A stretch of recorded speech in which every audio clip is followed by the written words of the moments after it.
అందరి అందరి తెలంగాణ రాష్ట్రం వాళ్ళందరికీ కూడా శనార్థి. కేసీఆర్ గారికి, హరీష్ రావు గారికి, యాదవులకి, దేవతలందరికీ కూడా నా యొక్క శనార్థి చెప్తున్నా. నేను ఇన్ని రోజులు ఎన్నోసార్లు ఈ యాదవుల హక్కుల పోరాట సమితి ఉన్నటువంటి మా అన్నలందరూ కూడా ఇన్ని రోజులు కొట్లాడడం జరిగింది యాదవుల పీఠం కోసం. మరి ఇన్ని రోజులు ఎవరెవరో కూడా దాన్ని పరిపాలించి దాన్ని ఆగం పట్టించిండ్రు, భ్రష్టు కాబట్టి ఇప్పుడు మా యాదవులకు వచ్చినందుకు మాకు మహా సంతోషం. ఎందుకంటే మల్లికార్జున స్వామి యాదవులకి అల్లుడైతాడు. ఇల్లరికం వచ్చిండు కాబట్టి మల్లన్న అంటే ఎంతో ప్రాణం యాదవులకి. తిరుపతి దేవాలయంలో కూడా వాళ్ళే ద్వారాలు తెరవడం జరుగుతుంది. ఎక్కడన్నా ముస్లింకి కూడా ఏదన్నా దర్గాకి ఏదన్నా గంధం ఎక్కాలంటే కూడా యాదవులే ముందు ఉంటారు. మరి అన్ని రంగాలలో ముందున్నటువంటి యాదవులు కొమరెల్లి మల్లికార్జున స్వామి దేవాలయంలో కూడా ముందుంటే మాకు మహా సంతోషం, ఆనందం. ఎందుకంటే మల్లన్న అంటే వాళ్ళకి ఎంతో ఇష్టం, ఎంతో భక్తి. పండుగలు ఎవరు ఎక్కువ చేస్తారు, పబ్బాలు ఎవరు ఎక్కువ చేస్తారు, పాలు ఎవరు పట్టిస్తారు మల్లికార్జున స్వామికి అంటే యాదవులు మాత్రమే. వాళ్ళ నుంచే పండుగలు వచ్చినాయి, వాళ్ళ నుంచే ఒగ్గు పూజారులు పుట్టిండ్రు, వాళ్ళ నుంచే పాలు పట్టించే కార్యక్రమాలు ఇట్లాంటివన్నీ వస్తున్నాయి. వాళ్ళు ముందు నడవడం వల్లనే కొమరెల్లి అనే క్షేత్రం కూడా ఈ ప్రజలోకానికి తెలియడం జరిగింది. అటువంటి యాదవులని తొక్కిపాడేయడం ఇతర వర్గాలు ఇతర కులాలు చేయడం చేసిండ్రు. మరి ఇన్ని రోజులు ఎన్నో కష్టాలు మేము అనుభవించినాం. మేము ప్రతి ఇయర్ కూడా మేము 7 వారాలు మేము మల్లికార్జున స్వామి దగ్గరికి పోతూనే ఉంటాం. మేము ఆ సొంతంగా బోనం తీస్తాం. మళ్ళీ ఇతరులు కూడా కొంతమంది ఇష్టమైన భక్తులు మమ్మల్ని పిలిపించి బోనాలు ఇప్పించుకుంటూ ఉంటారు. అక్కడ మాకంటూ సపరేట్ లైన్ కానీ దర్శనానికి కానీ అక్కడ డబ్బు పెడితేనే పని అవుతున్నది. అంటే ఒక 500 ఇస్తేనే దర్శనం చేసుకొని ఇస్తారు, లేకపోతే లేదు. అట్లా ఎక్కడ చూడు డబ్బు అనే రకంగా అది ఒక వ్యాపారం లాగా అయిపోయింది, ఒక పుణ్యక్షేత్రం లాగా నాకు అనిపించలేదు. కాబట్టి ఇప్పుడు యాదవులు ముందుకు వచ్చిండ్రు, ఆ యొక్క పీఠం యాదవులు ఎక్కబోతున్నారని చెప్పి నాకు మహా సంతోషం అనిపించింది.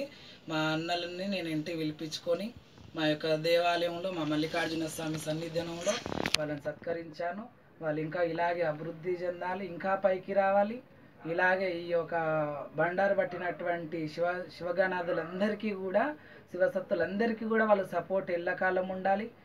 వాళ్ళు ముందుకు వస్తే మన ఏమన్నా సమస్య చెప్పుకుంటే కూడా వాళ్ళు వింటారు. ఎందుకంటే మన మనుషులు కాబట్టి, మల్లన్న బిడ్డలు కాబట్టి. ఇప్పుడు ఎవరో ఇతరులు ఉన్నటువంటి కులాల వాళ్ళు చెప్పినా ఒకటే చెప్పకుండా ఒకటి మమ్మల్ని కసురుకుంటారు. మా మనసు చాలా బాధ. కొమరెల్లి నుంచి ఎన్నోసార్లు రిటర్న్ ఇంటికి వచ్చేయడం జరిగింది. అక్కడ ఉండబుద్ధి కాలేదు, ఎందుకంటే వాళ్ళు కసురుకుంటారు, తిడతారు. అసలు శివశక్తులకు అనే మర్యాద అక్కడ లేనే లేదు.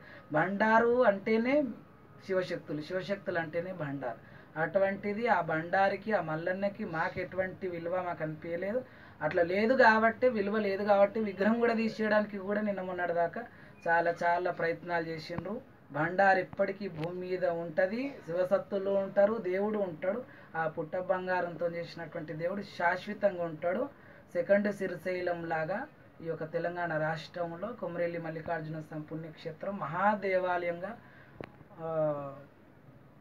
విరాజిల్లుతుంది. కాబట్టి అందరిది కూడా మద్దతు కావాలి, అందరి తోడు కావాలి, అన్ని కులాలు ఏకమై ఈ ఒక యాదవుల పీఠం ఎక్కిస్తే ఆ యొక్క మల్లికార్జున స్వామి యాదవుల కల్లుడు కాబట్టి, ఇల్లరికం పోయిండు కాబట్టి, వాళ్ళకి ప్రాణం కాబట్టి వారే ఉండాలి. వారు ఉంటేనే మనకు సంతోషం. వాళ్ళు మనకు ఏమన్నా తక్కువ చేస్తే కూడా వాళ్ళని నిలదీసే హక్కు మనకు ఉన్నది. ఎందుకంటే మన అన్నలు కాబట్టి, ఇతరులు మన అన్నలు గారు. ఎందుకంటే మేము వాళ్ళ మాట పద్ధతి దగ్గరనే తెలిసిపోయింది. వాళ్ళు పాగోళ్ళ లెక్క చేసినారు తప్ప ఒక అన్నదమ్ముల లెక్క ఎప్పుడు చేయలేదు. కాబట్టి వీళ్ళు మన అన్నలు. ఏదన్నా మంచిగా చేయకుండా ఇది ఎందుకు చేయలేవన్నా అని కూడా కొట్లాడే హక్కు ఉన్నది.